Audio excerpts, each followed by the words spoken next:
Michelle Pfeiffer in the supernatural thriller Wolf. Rap musicians can't get respect in fear of a black hat. And Macaulay Culkin reforms his low-life father Ted Danson in Getting Even with Dad.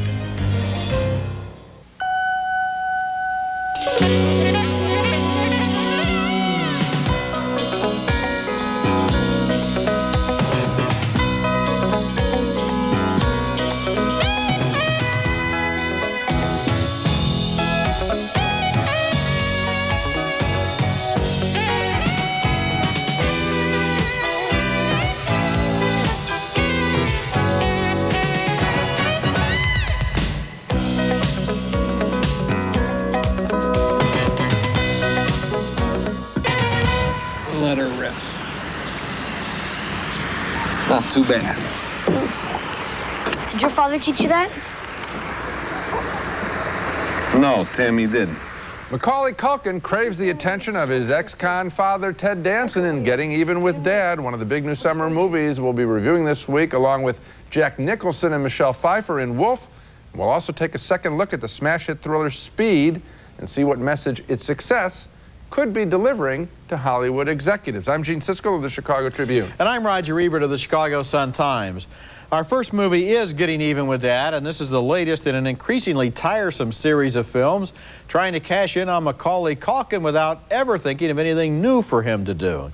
It's a cross between the sentimental story of an ex-convict getting to know his son again and a cornball caper involving a couple of other crooks who look recycled right out of Home Alone. As the movie opens, Macaulay's dad, played by Ted Danson, is joined with a couple of other thieves to steal a collection of rare coins. But the brainy little kid who has moved in with his dad for a few days has figured out the whole scheme and stolen the coins from them. Then he tells them his terms. Giants game, the aquarium, the museum, what? You want to go to these places? I want you to take me. I want you to pretend you like having me around for the week. If you do a real good job, Dad, I'll tell you where the coins are. After the death of his mother and the jailing of his father, little Timmy was sent to live with an aunt. Now he wants to make up for lost time and demands a week of fun like this as his price for revealing the location of the coins. Meanwhile, a female detective played by Glenn Headley is on the trail of the coin thieves, and before she quite realizes what has happened, she's grown close to both the little boy and his father. I think it is an unwritten rule in all movies like this that there is a birthday scene. For all the birthdays I missed, Tim. Getting Even with Dad is one of those movies that runs out of ideas halfway through, and so it sends everybody out to sightsee and visit amusement parks and semi-obligatory lyrical interludes so they can all become good friends. And that's supposed to be heartwarming, but then you have the caper plot and the completely unconvincing business of the policewoman falling in love with the father and son, which is totally concocted and leads to a very tricky ending that tries to explain why Danson may not be technically guilty of theft after all. I didn't believe in the movie, I didn't care about the characters, but I was kind of fascinated by the convolutions that this plot goes through. Yeah, it's a pretty bad picture. And, you know, here's where they made the big mistake. Why not realize that the real surprise or juice of the picture could have been the relationship between Danson and Culkin? Now, these are two good actors. Let them at least try to establish some chemistry on camera. Yeah, that'd be interesting. In other words, give them the scenes. Let the picture stand or fall on that rather than on all this other material, which is so familiar to us and so standard, involves no original thought whatsoever. Maybe the original conception was there, and then they said, let's bring these two crooks over from Home Alone. They put that stuff in because they don't trust the audience to appreciate any chemistry that develops between the two lead actors, and the stuff with the policewoman is absurd. I feel sorry for Glenn Headley having to play that role. Our next movie is better. It's Fear of a Black Hat, and it's pretty funny. A fake documentary about a ridiculous rap music group called NWH, which stands for something like, but not quite like, Negroes with Hats. And this movie is the black equivalent of the classic comedy This Is Spinal Tap, which was a fake documentary, of course, about a British rock group. Here, the three members of NWH explain to the filmmaker following them the meaning of their name. See, back in the days when there were slaves and stuff, they would work in the hot sun all day, you know, with the sun beating down on them, hatless. I mean, not even a babushka. Word, heads totally exposed to the sun. you know? And so by the time they got back to the plantation, from being in all the heat, they was too tired to rebel against their masters, right? So what we saying with niggas with hats is, yo, we got some hats now.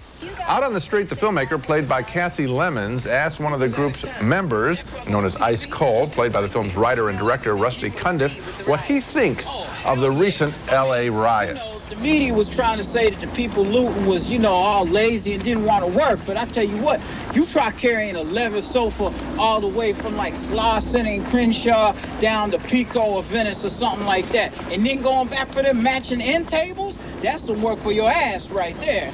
That's pretty funny, and in a PR move that goes wildly wrong, the group visits a grammar school with a rival rap group, and they end up arguing about who's tougher. What starts the fight? Ice Cold has found something incriminating in an old high school yearbook. Look at this here, prep school. Look, my man, class of '87. See, bow tie, checkered pants. He was on the Glee Club. My man was on the yearbook staff. He was a yearbook editor. How you gonna be a hardcore OG gangster editing the yearbook? That's funny stuff, but I also got a kick out of the backstage rivalries between the various acts, the various rap groups, as they're getting ready to appear in concert. It seems kind of credible what goes on. Also, another running gag is that a number of the group's managers keep getting shot. It's not highbrow humor, but it is funny, and it does poke holes in the mystique of the pompous street musicians. Fear of Black Hat gets a thumbs up from me. Thumbs up for me, too. And you might have mentioned that the reason that they always have white managers is because their managers are always getting shot, so they don't want to have a brother get shot. That's why they have white managers. You know, rap music takes itself so seriously that it's really ripe for a movie like this, just as heavy metal takes itself so seriously that it was a sitting duck for This Is Spinal Tap. The other thing that I found funny, I find it very difficult to hear rap lyrics but they made them audible here, so you could hear the parodies that they're doing of what you know the subjects are like. Yeah, and they do have explanations of them, so you can follow it along. And some of the explanation, the best part of the movie are the explanations. For example, the guy explaining what the name of the group means and getting into that convoluted sociological, political theory, and it was just fun to listen to. It's a good picture. Okay, when we come back, Jack Nicholson plays a New York publishing executive who undergoes a strange transformation in Wolf. We got 5 new murders. What is there about a full moon? 7:40. I asked you to get me till 8. 7:40 at night, you dope. You've been sleeping all day. Jack Nicholson plays a New York book editor there who's awakened by his wife after sleeping all day long. And that's one of the first hints that Nicholson is turning into a werewolf with nocturnal habits after being bitten by a wolf by the light, needless to say, of the full moon a few days earlier. And the new Mike Nichols film Wolf takes that idea as a starting point for an offbeat werewolf film that asks what would happen if an intelligent, sensitive, literate man suddenly found himself filled with savage instincts. The movie uses realistic everyday dialogue to try to make the story seem creepier because it's surrounded by the ordinary. You know, it's funny. This isn't the first rabies shot I've given in the last few months. My wife's sister-in-law up in Oneonta. A raccoon chased her up on her porch and bit her in the ass. Last summer, the son of a friend of mine sustained brain damage from a snake bite. This kid was just sitting in front of his pool, and the next thing you know, he has brain damage. At a big party thrown by the billionaire who's taking over Nicholson's publishing firm, the newly demoted editor finds he has a strange effect on the mogul's prize horses.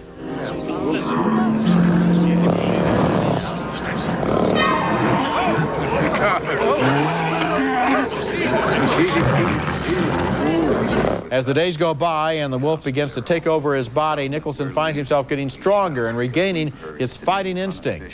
Here he enlists his assistant, played by David Hyde Pierce, in an effort to open a competing firm, taking all his author clients with him. Tell them we've got enough investors to get it off the ground. 2 things. Go. How many investors do we have? I don't know. I haven't called anybody yet. But you want me to say it anyway? Yes. Second thing, is any of this true? Not yet. You're my God. Michelle Pfeiffer plays the spoiled rich girl whose father has demoted Nicholson. Yes. Any enemy of her father is a friend of hers, but besides, as he grows stronger, sexier, and more ferocious, she finds this older man increasingly attractive. It's interesting. What is it? It's good luck charm. Really? it work? Wow. Today isn't turning out too bad. And the plot also involves Nicholson's bitter revenge against a backstabbing colleague at the publishing house, played by James Spader, with a kind of cool disdain that can make Spader's character so interesting. I think Nichols and Nicholson have tried something interesting here, a literate werewolf story, sort of like what Anne Rice does for vampires. But there were a couple of things I missed. In the very similar movie, The Fly, where a man fell in love with a woman while turning into an insect, there was more poignancy and also more passion than in this story. This time, the story is told more in terms of words and ideas. I know they didn't want to make a melodramatic horror film here, but they almost went too far in the other direction. Still, Wolf did get me involved, and I vote thumbs up. Well, I liked it a little bit more than you then, I guess. And I do agree that the weakness is between the relationship between, the way it's played out between Nicholson and Pfeiffer. Yeah. In fact, I think the film's biggest weakness is the ending of the picture. It just sort of runs out in a very predictable way. Yes, it does. And unsatisfying. But before we get to that, you put your finger on the strength of the film as well, which is that it is smart characters having this happen to them, and that's really good, because then we can relate to what it would be like if this were going on in our presence. And of course, this is the kind of role that Nicholson can do well. I mean, it's great cast. You know you're going to be entertained when you hear what he's being cast as. Nicholson is perfect for this role, and I got in touch with the fact as I was watching the movie that so often in werewolf movies and in horror movies in general, the people in the movie never seem to know what's happening to them. And you ask yourself, well, don't they watch The Late Show? I mean, haven't they ever seen any movies about this? Obviously, Nicholson's character knows exactly what's happening to him. You see it. He's handcuffed himself. Self-awareness, and his self-awareness leads to some of the best dialogue in the movie. And the reason that I was disappointed with the ending is because there's a great opening scene between Pfeiffer and Nicholson where she first meets him. And remember, she's sort of disdainful of this older guy coming on to her. But then she gets attracted to him, and just the way she pats his jacket. When people see the film, it's a real fine little piece of acting. So there needs to be a better payoff. You got it. Okay, coming up, we'll take a second look at the hit thriller Speed with Keanu Reeves, and we'll ask the question, can Hollywood learn anything from its success?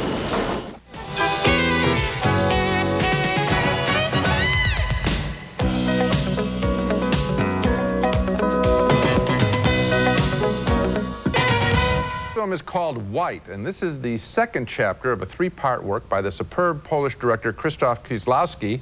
The titles of the three films in his trilogy are Blue, White, and Red, standing for the three colors of the French flag, and the motto, Liberty, Equality, and Fraternity. And in White, equality is being sought by a Polish hairdresser in Paris whose wife divorces him after just 6 months after she correctly claims that the marriage has not been consummated. Allô, police? Non, non. S'il te plaît.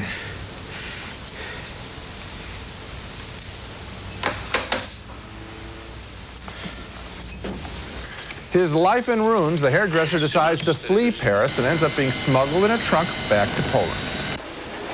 The place of Paris is just splendid.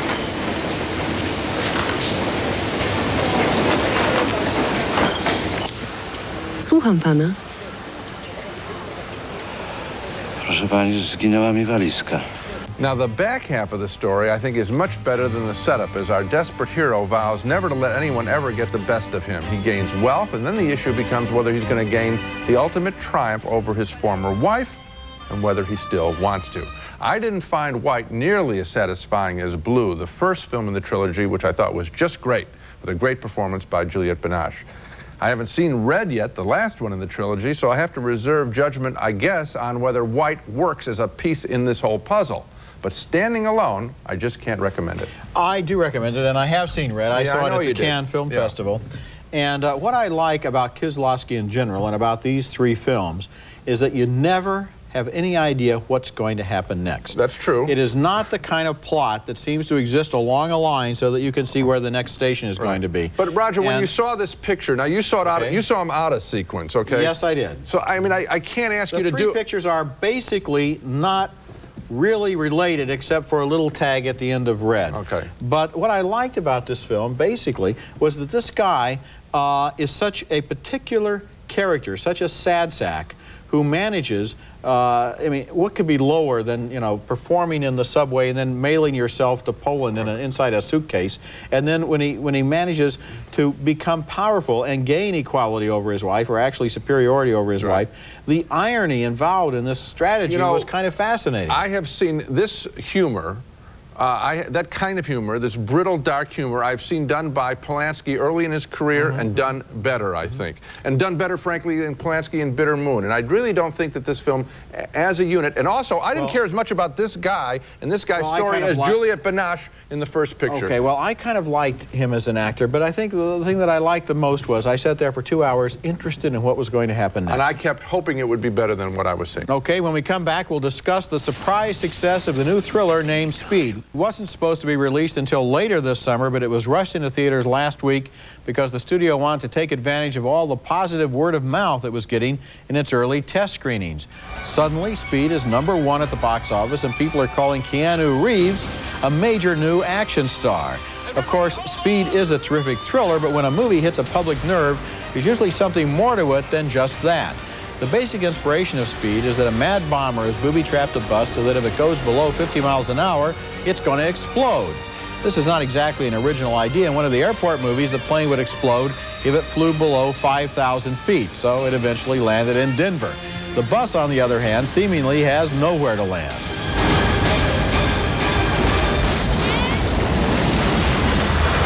Keanu Reeves plays the heroic bomb squad member who jumps on and off the bus more than you might believe and even ends up underneath it trying to defuse the bomb. Somehow the movie makes room for a relationship between Reeves and Sandra Bullock, who plays a passenger who takes over the wheel, but one key to the movie's success is that it never stops for this or anything else.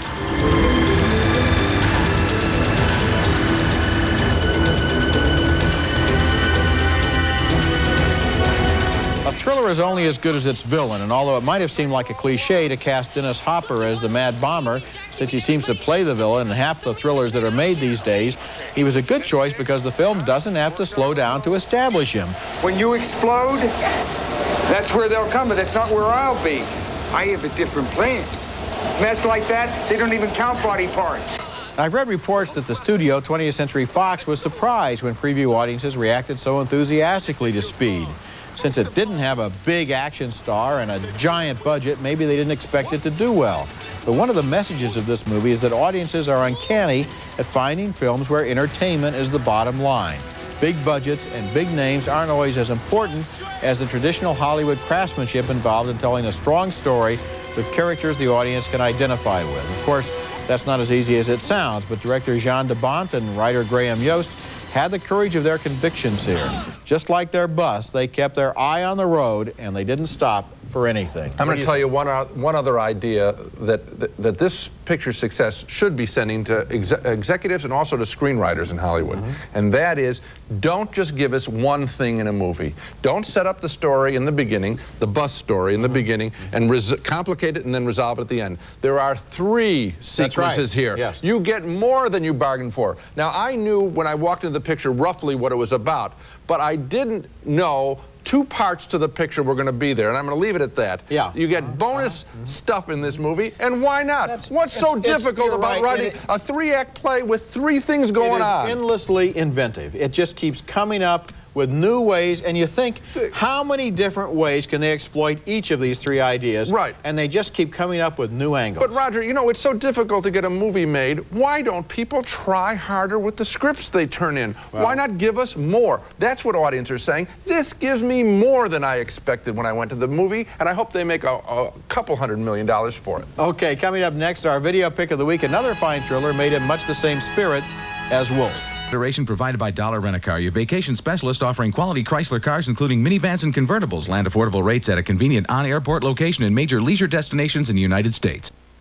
If you like the new werewolf picture Wolf, and I guess we both suspect you will, you might want to consider another fine, highbrow remake of a classic horror picture, The Fly, the 1986 version starring Jeff Goldblum as a scientist who finds himself gradually turning into a fly when one of his experiments goes wrong, seriously wrong. Just like in Wolf, the filmmakers take the transformation seriously, giving Goldblum fly-like powers and thirst. Talk about needing a sugar fix.